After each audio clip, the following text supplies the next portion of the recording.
Es una organización que se creó en el año 1980 y a raíz del trabajo en contra del desarrollo de las pruebas nucleares, en el año 85 obtuvo el Premio Nobel de la Paz.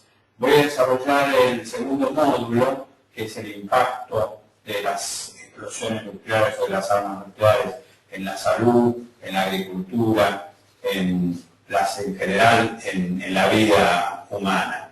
Y también quiero agradecer a los miembros de CELAC por esta hermosa oportunidad que me han brindado para poder exponer estas cosas que nos atañen a todos nosotros. Les quiero decir que no hace falta mucho para decir que las armas nucleares son realmente devastadoras, inhumanas, y que una pequeña explosión nuclear sería suficiente para acabar con miles de millones de personas en la Tierra. Nunca tratemos de pensar en una explosión nuclear entre grandes potencias como podría ser Estados Unidos y Rusia, porque es así, acabaría prácticamente con la vida en el planeta. Y a pesar de que todo el mundo sabe todo esto, y como van a ver en esta foto, qué pasaría o qué pasó primero en Hiroshima, donde se ve el domo y directamente el resto de Hiroshima está destruida, y como ven en esta otra foto, las consecuencias médicas de esto son estas ulceraciones fantásticas que después de 10 años, 15, 20 años, están todavía produciéndose en alguna gente en Hiroshima y Nagasaki. A pesar de conocer todo esto, a pesar de saber todo esto, quiero ver un informe de hace muy poquito de los Estados Unidos. El 8 de enero de este mismo año, el secretario de Defensa de los Estados Unidos, Chuck Hagel, anunció lo que denominó un ambicioso plan para mejorar los sistemas de armas nucleares. Los quieren mejorar todavía, mediante la modernización de las armas y la construcción de nuevos submarinos, misiles y bombarderos. El Pentágono tiene la intención de construir una docena de nuevos submarinos de misiles balísticos, una nueva flota de bombarderos nucleares de largo alcance y los nuevos misiles balísticos intercontinentales de mayor alcance de lo que existen en este momento. Lo más interesante de esto es el presupuesto que maneja el Congreso. Esta implementación de este plan costaría 355.000 millones de dólares para más o menos en la próxima década. Nosotros estimamos que directamente este plan estaría arriba del billón, o sea, de los millones de dólares. Bueno, solamente los submarinos costarían 290.000 millones de dólares cada uno. Ustedes dirán, pero ¿para qué más armas nucleares? Porque los Estados Unidos tienen 7.700 armas nucleares a su disposición con potencial suficiente como para acabar con la Tierra entera. Tampoco se quedan quietos también los chinos, porque han inventado un misil nuclear hipersónico. Es un vehículo especial capaz de penetrar cualquier sistema de defensa existente y transportar bombas nucleares. También podemos decir que Rusia no se queda atrás y parece decidida a seguir el ritmo de los Estados Unidos, pero a través de la modernización de sus fuerzas nucleares. No quiero avanzar en esto porque realmente es problemático, y también pasa lo mismo con la India, también pasa con Israel. Yo quisiera saber qué pasaría si todos esos recursos, en vez de ponerlo en una carrera armamentista nuclear, los pondríamos al servicio de la salud, al servicio del bienestar de la población, al servicio de mejorar la vida en nuestro planeta. En este capítulo de hoy vamos a hablar de lo que se llama la hambruna nuclear, porque aparte del daño que produce las armas nucleares al explotar, el incendio, las muertes instantáneas, hay un efecto, yo no sé si secundario o directo, que es el efecto de la hambruna nuclear. La hambruna que tendría la humanidad después de una pequeña o de una gran guerra nuclear. Como vimos antes, las armas nucleares se han extendido por todo el mundo. El número de lugares donde podría ocurrir una guerra nuclear también se ha incrementado. Existen muy numerosos focos en este momento de tensión. Una guerra nuclear, por ejemplo, entre los Estados Unidos y Rusia puede parecer poco probable en estos días, pero tampoco es imposible. Y no es difícil imaginar un conflicto en el sur de Asia. Si este conflicto ocurriera en el sur de Asia, decenas de millones de personas podrían morir de plano en el primer momento. Y habría grandes problemas, grandes consecuencias para la salud, consecuencias ambientales y consecuencias económicas que durarían décadas. Las repercusiones para todos nosotros, para todo el mundo, serían graves y de muy larga duración. Antes de seguir adelante, quiero hacer notar que el gasto mundial en sistemas de armas nucleares y la preparación para una guerra nuclear también nos perjudica, porque desvía recursos que se necesitan. Acuérdense de lo que hablé antes sobre los proyectos que tienen los Estados Unidos y diferentes países para los gastos militares en estos próximos años. Y esos gastos nosotros los necesitaríamos desesperadamente para hacer fines más constructivos que los destructivos de las inversiones en armas nucleares. Una guerra nuclear regional provocaría una enorme alteración del clima en todo el mundo. A modo de ejemplo, no estoy diciendo que esto sea lo más probable, pero si consideramos una guerra entre India y Pakistán con 100 bombas más o menos del tamaño de la de Hiroshima, produciría alrededor de 20 millones de muertes. Y nos daría un gran campo radiactivo en el cual sería imposible la vida. Y un efecto dramático en los cultivos, un efecto dramático en la vida sobre la Tierra, produciría lo que ahora vamos a analizar seguidamente. Es una lluvia radiactiva. Digamos que expertos en el clima dijeron últimamente que esas explosiones nucleares afectarían no solo los cultivos, sino afectarían a través de ellos a todos los patrones climáticos de todo el mundo. ¿Por qué? El hollín, ese humo negro que subiría por la explosión nuclear, por la quema de estas ciudades enteras que se quemarían, absorberían, irían a la estratosfera, irían primero en una capa más superficial y después subirían y harían lo que se llama el invierno nuclear. No permitirían que bajen los rayos solares a la Tierra. Y ese hollín lo absorbería, por supuesto. El decrecimiento dramático de esa cantidad de luz que normalmente cae sobre la superficie de la Tierra haría que haya un rápido decaimiento de la temperatura. La superficie de la Tierra bajaría a una temperatura de 1,25 grados, que duraría varios años, incluso más de 10 años. Esta diapositiva, preparada en el momento de esta investigación, se hizo para comparar el calentamiento global de los últimos 120 años con el enfriamiento que se llevaría a cabo en cuestión de esos días. Como resultado de este enfriamiento, habría reducciones en la estación de crecimiento. O sea que un cultivo necesita, para desarrollarse, una cantidad de tiempo de verano, una cantidad de tiempo de frío, una cantidad de riego.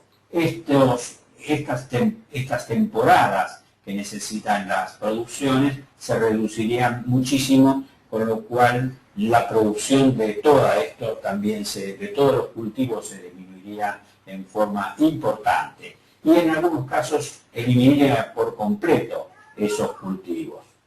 Habría también importantes alteraciones en los patrones de la precipitación, con una reducción del 10% en la precipitación global y grandes reducciones en el monzón de verano de Asia. El efecto directo más importante de estos cambios en la temperatura y en la precipitación sería una disminución total o muy importante de la producción mundial de alimentos. No hay una estimación precisa, pero en esta diapositiva se veía bien claro en los cuadrados que están marcados que prácticamente en esos lugares no habría casi precipitaciones. Uno de los estudios mejor hechos fue hecho en el año 1816. En ese momento el volcán Tambora, que quedaba en Indonesia, empezó a erupcionar y largó grandes cantidades de cenizas que prácticamente taparon la atmósfera. El enfriamiento global en ese momento fue solo de menos 0,7 centígrados y duró solamente un año. Pero ese enfriamiento produjo una interrupción completa de la temporada de crecimiento.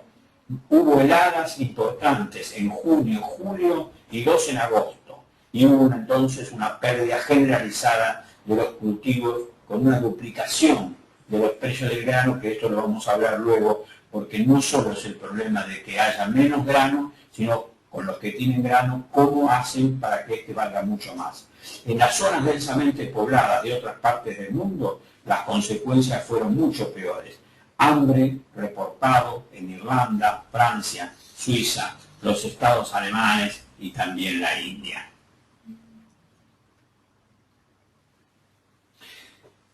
En 1816 esas pérdidas se debieron principalmente a la refrigeración y a las menores precipitaciones. Otros factores afectaron el tamaño de las reservas de alimentos disponibles en el caso de una guerra nuclear regional como esta.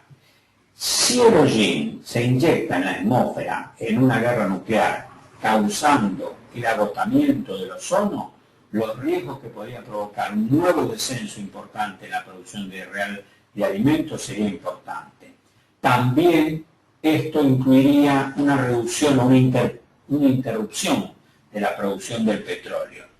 Al disminuir la producción del petróleo, disminuye por supuesto la producción de alimentos, porque no hay las máquinas para hacerlo, porque no hay la forma de transportarlo, porque no podemos hablar de fertilizantes y de pesticidas que son derivados del petróleo, como tampoco, por supuesto, lo que dijimos antes, tractores, etcétera, bombas de agua, camiones. Los cultivos que se habrían cosechado podrían derivarse para compensar la pérdida de gasolina disponible, con lo cual se reduciría la cantidad de comida para la población. Hoy en día la producción del etanol se está utilizando en grandes cantidades para ese tipo de combustible y no está disponible para alimento humano. Por último, si una guerra nuclear regional da lugar a una contaminación radiactiva significativa de uno o más de los principales países productores de alimentos, por supuesto que esto va a ser bastante más problemático. Acá vemos en la diapositiva lo que dijimos antes, el enfriamiento brusco, menos luz, menos lluvia, acortamiento de las estaciones, la capa de ozono se reduce considerablemente, la cantidad de rayos UV se hacen mucho más importantes y dañan los cultivos. Lo que dijimos antes del petróleo y los colapsos en los sistemas de la distribución. Bueno, ¿qué pasaría con la agricultura? Digamos que en este momento estamos en tiempo, estamos preparados para hacer frente a una importante caída de la oferta mundial de alimentos. A partir de enero de este año, las existencias mundiales de cereales eran iguales aproximadamente a 60 días de consumo, más bajo que en otros momentos, más bajo que en los últimos 50 años y mucho más bajo que en los 120 días de consumo disponibles, por ejemplo, en los años 1980 y 1990. Digamos que hay muchas poblaciones que no tienen ningún tipo de reserva significativa en el caso de un fuerte descenso de la producción. En nuestra línea de base actual hay millones de personas que sufren de nutrición crónica. Un adulto necesita alrededor de 1.800 a 2.000 calorías, un adulto, dependiendo de su estatura también, de su actividad, pero más o menos son las calorías que necesita, metabólicas básicas para mantener un nivel mínimo de su propia actividad. Los niños en edad, también en edad más pequeña, los niños pequeños, por supuesto, tienen una reducción en esa cantidad de calorías que necesitan. Decimos que hay más 1.000 millones de personas en el mundo cuya ingesta diaria de calorías cae en estos momentos por debajo de esos requisitos mínimos. Cada año, unos 5 millones de niños pertenecientes a este grupo se mueren de hambre.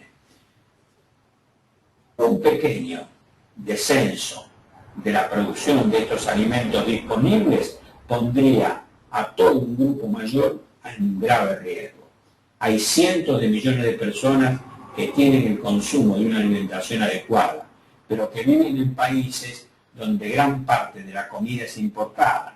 Por ejemplo, África del Norte, que tiene un hogar de más de 150 millones de personas con un promedio de consumo de calorías muy por encima del nivel mínimo, pero importa el 45% de sus alimentos. Un número de otros países en el Oriente Medio, como Malasia, Corea del Sur, Japón, Taiwán, también dependen de las importaciones de sus alimentos. Más o menos un 50% del consumo de sus granos son importados. En total, un adicional de varios cientos de millones de personas estarían en riesgo si hubiera una interrupción importante de los granos. En esta diapositiva vemos en ciudades de Estados Unidos, en el caso de una guerra mundial, de una guerra local, como habíamos hablado, en Iowa, en Illinois, en Missouri y en Indiana, cómo baja la producción del maíz. Fíjense, de los últimos pequeños verdes son en este momento lo que sería a 5 y 10 años que bajaría el consumo de maíz a casi cantidades mínimas. Lo mismo pasa con el arroz. Esto es cómo cambiaría la producción de arroz. En las zonas grises sería la máxima y a los 20 años, como figura abajo, prácticamente con la producción de arroz se reduciría en una gran proporción. Y el impacto en la agricultura, acá vamos a ver cómo también la producción de arroz cambiaría a una proporción enorme. En la zona gris es cuando prácticamente va a haber menos 10% en la proporción, solamente un 10% de lo que se produce en arroz en este momento. Bueno, ese sería parte del problema, pero el otro problema que sería, nosotros tendríamos que considerar que esa falta de comida disponible haría que habría un aumento importante de los precios de la comida. Y ese aumento importante tendría que ser inaccesible, haría inaccesible a cientos de millones de los más pobres del mundo. Con lo cual, 215 millones de personas se agregarían a las personas desnutridas. Estas fotos son actuales, imagínense, luego de un tiempo de la guerra nuclear, o de este invierno nuclear, qué hambruna padecerían la gente. La malnutrición crónica, hoy hay malnutrición crónica, de 1.800.000 a 2.200 calorías, como dijimos que 1 millón de personas están por debajo de ese nivel, hay un 20% de malnutrición en Kenia, Etiopía, Somalia, un tercio de los chicos, 5 están desnutridos en África.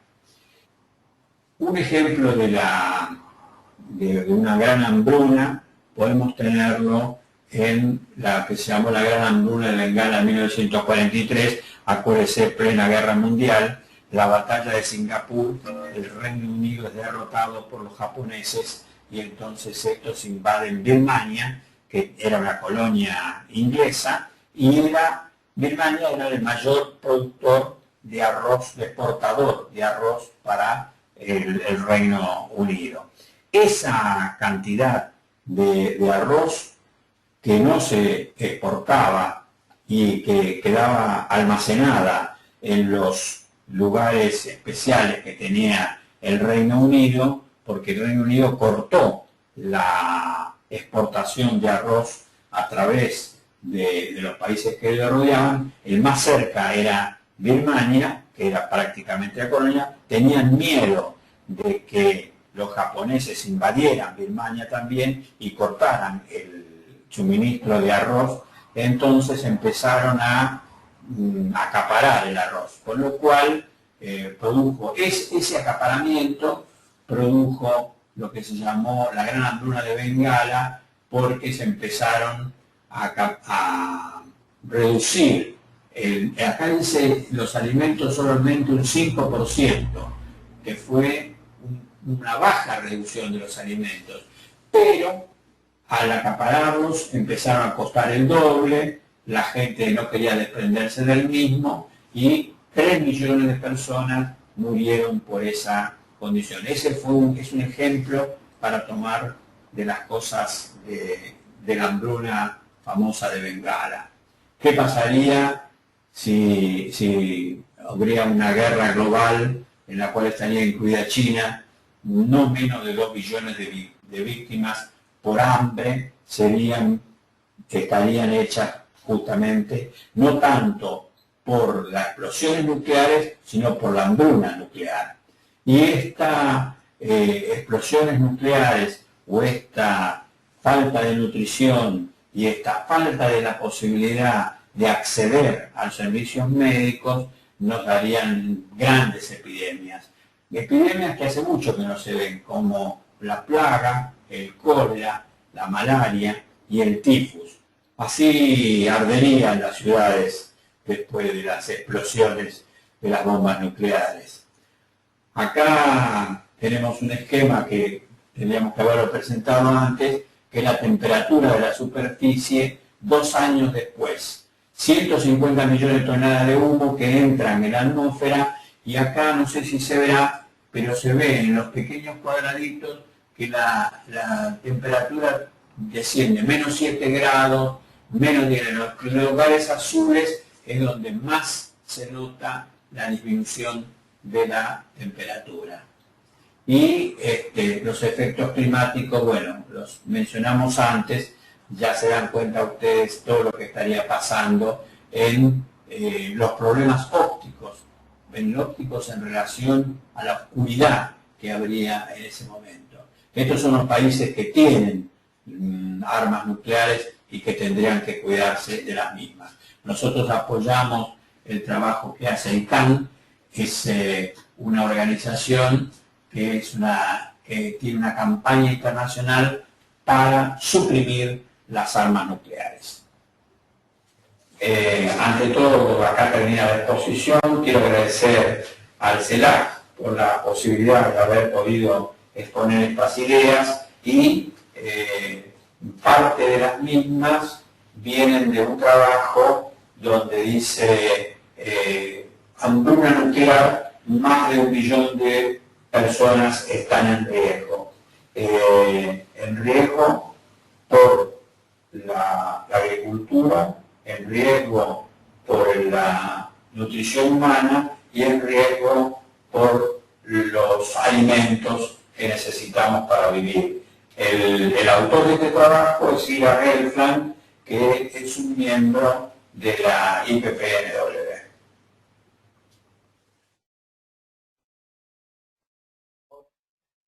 Bueno, le agradecemos a Oscar que nos haya hecho llegar este video. Obviamente no tenemos las preguntas porque no lo tenemos en vivo, pero se ha comprometido a responder las inquietudes a través del campus